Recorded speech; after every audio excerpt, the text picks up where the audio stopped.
sort of viewing figures. Let's face it, nor's NBC. So, on a serious note, just looking at all the faces here reminds me of some of the great work that's been done this year by cosmetic surgeons. Let's get on with it before NBC replaced me with Jay Leno. Not the Jay Leno line. The other line about the cosmetic surgeons was good because it's so much fun to see the people close up and speculate about what work they've had done to what part of their body. I have to say, the most beautiful woman in the room, who's gotten more beautiful with age every single year, is Meryl Streep. And what's so beautiful about her is that she really looks like a beautiful woman who hasn't had any work done. Now, if she has, she's had it done by a very good person. You know who else has had very good work done by a good person is Bette Midler. If you look at her face 25 years ago on film and in pictures, it wasn't the same face as now.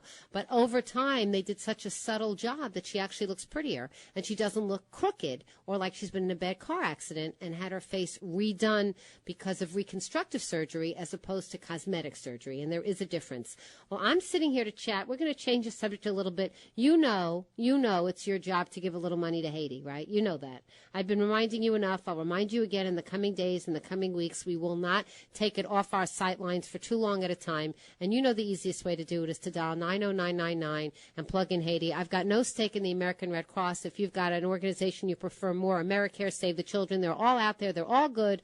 But you know what? We have so much to be grateful for as we look around, especially where we live in the most privileged part of the United States of America, here in metropolitan New York, in Fairfield County, Connecticut, on Long Island, in Westchester County, where we live and beyond. If you're listening online at WSTCWNLK.com, you and I know even the fact that we're sitting by a computer or on our radio makes us more privileged than the vast majority of human beings on the planet, much less the people in Haiti right now. So you know what you have to do. But I'm going to switch subjects just because it's fun to divert. If you're on your way home from work, let's dish a little bit. I've got Cara Gargano in the studio with me, and she is my celebrity correspondent as well as a producer of the show. Welcome to the studio today, Cara. Hi, Lisa. Hi, sweetheart. And Cara represents a different demographic than I. I think it's fair to say she's younger than I am. Would you say that's fair to say, Cara? Yes, she's very pretty, too. She's a doll. And actually, she's prominently featured on LisaWexler.com all the way on the bottom. If you want to read her blog, I think that one of her dreams one day, not that I'm going to let her go, is to be one of these like Samantha, what's her name? What's her name? Samantha, Access Hollywood, one of those people like that. So we have to help every person get their dream, but not until this organization is well on its way, because I can't let her go. She's too essential. All right. So as our celebrity reporter, someone who really does keep an eye on all of this as a professional, as a journalism grad from Hofstra, tell me, what did you think of the awards ceremony per se? What did you make of the commentary by Gervais? Was it funny, or did it go into such off-color humor that it was no longer funny? What was your opinion? I actually liked Ricky Gervais as the host. I know a lot of critics today said he was dirty and tasteless, but I thought he was amusing. I thought he was funny. I thought he did a great job. But for me, it was all about the fashion. I watched these shows just to talk about fashion and to see the fashion, who everyone is wearing, what they're wearing, and who messed up big time. All right, so we will allow you to call in with your opinion as well, gentlemen and ladies, if you would like to tell us your fashion ups and downs, your glamour do's and don'ts, the gowns that made it and the gowns that said, oh my God, what were you thinking? The telephone number to call is 203-845-3044, and I am looking at a lot of pink and a lot of ruffle as I look at the gowns from last night. I would have to tell you, on the whole, as we go to fashion, then we will go back to movies and stuff.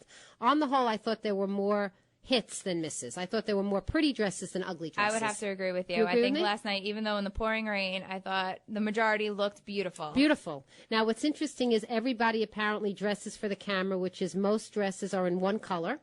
Right. You never see a print anymore. Because they don't, even though they might be beautiful in person, they don't translate as well to the camera. I mean, Rita Wilson was one of the only people who wore print, and everyone said she looked like a Laura Ashley comforter. Right, and it might not have been fair, because in person she might have looked quite lovely, and all we got to see was her sitting down with that arm view. It wasn't a very nice view of her. She's really an attractive person. She is. I like her, but her dress didn't translate to the camera. It did not. It might have been gorgeous when she stood up. But you're right.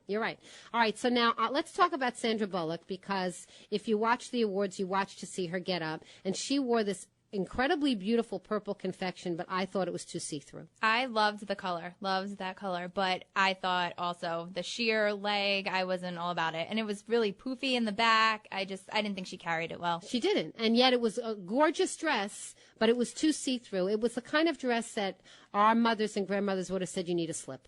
That's what I was thinking. You need a slip. You need a slip on this dress. Okay, let's move on. So that was a strapless purple confection of tulle. It looked like tulle, but it was a shimmery kind of a tulle. T-U-L-L-E. One of my favorites from last night, though I'm not a big fan of white dresses, especially before Memorial Day, but Kate Hudson looked gorgeous last night. I loved her gown. Now, it's very interesting because Joanna, my daughter, agrees with you. She thought she was the prettiest one there last night. And I'm going to quote from today's Daily News. Kate Hudson's Marchesa gown was an architectural disaster. So you do not agree with that opinion? I do not at all. Yeah, she really was gorgeous. I think that Marchesa gown was gorgeous. And her face was gorgeous. Her face was absolutely beautiful. Okay, Anna Paquin, no offense, you may be young. Take your boobs and put a bra on. Yeah, her and Mariah Carey needed to cover up. What is wrong with these women? And, she's sagging. She's only 25 years old. She's already low, but that's not the point. The point is that I don't need to see that, and there's nothing sexy about showing everything. The sexiest garment hints at what is underneath, but it doesn't show what's underneath. Right. I think Kate Hudson was fully, in and covered, gorgeous. And she looked gorgeous. And also Kate Winslet. Love gorgeous. What she wears. She's lost a lot of weight. Oh, my God. I loved her dress. She was in Yves Saint Laurent. Is that what it was? Blue. Gorgeous. Gorgeous. Her hair, everything. She really looked beautiful. Yeah. This one also, Christina Hendricks, who I've never seen her in a movie, so I don't know what her deal is, but her right breast is larger than her left. At least it appears so in this gown. Listen, my left is a little larger than my right, so I can relate, but she's younger than I am. That's what happens when you get older. And anyway, so Christina Hendricks and Christian Siriano, she couldn't carry the dress. It didn't fit around the bust. Which is a shame because Christian Siriano is one of my favorite designers, but no, I agree with you. And the peach with the red hair, Nicole Kidman did it too, and red lipstick. I don't understand what you that's didn't about, like it. But I don't like it. You don't at like all. the look. Mm-mm. And yet Meryl Streep in red lipstick with the black dress looked gorgeous. Yes, I mean, she looked elegant and beautiful. Yeah, she did. And, her fashion choices are hit or miss. I thought she looked really beautiful last night. Really, really beautiful. She did. And I was really happy for Drew Barrymore. I love Drew Barrymore, and I was so happy when she won, and I thought she looked beautiful, too. I thought so, too, Kara. We're not disagreeing here. I thought so, too. I thought she looked fabulous. If you want to give us your opinion about the Golden Globes, and by Globes we mean the awards, okay, that's what we mean, the award. We don't mean what was sticking out of the front of a lot of these dresses. 203-845-3044 is the number. Well, while we chat about the things in life. Hey, listen, the fashion industry employs a lot of people. It's serious business to a lot of people. So we can have some fun with it because to a lot of people it's very serious business, isn't it? It is. It's responsible for a lot of commerce. I thought Amy Poehler looked fine, nothing special. But Tina Fey, she looked like Mary Poppins. Yeah, I'm sorry. She got the worst. She did. Yeah, she just did not look pretty at all. And it's a shame. I like her. She's brilliant. The Daily News says somewhere the Von Trapp family is looking for their drapes. That's mean. And she has such a pretty little figure, too. But all right, listen, she didn't do it last night. Penelope Cruz in black Armani Privé looked always gorgeous. Well, she really has a lot of taste. Gorgeous. She has beautiful taste. She rarely misses. Even when she overdoes it, she looks beautiful. She always looks beautiful. Who am I thinking of? Oh, I didn't like Jennifer Aniston. The slut? No way. I thought she looked sexy. I did.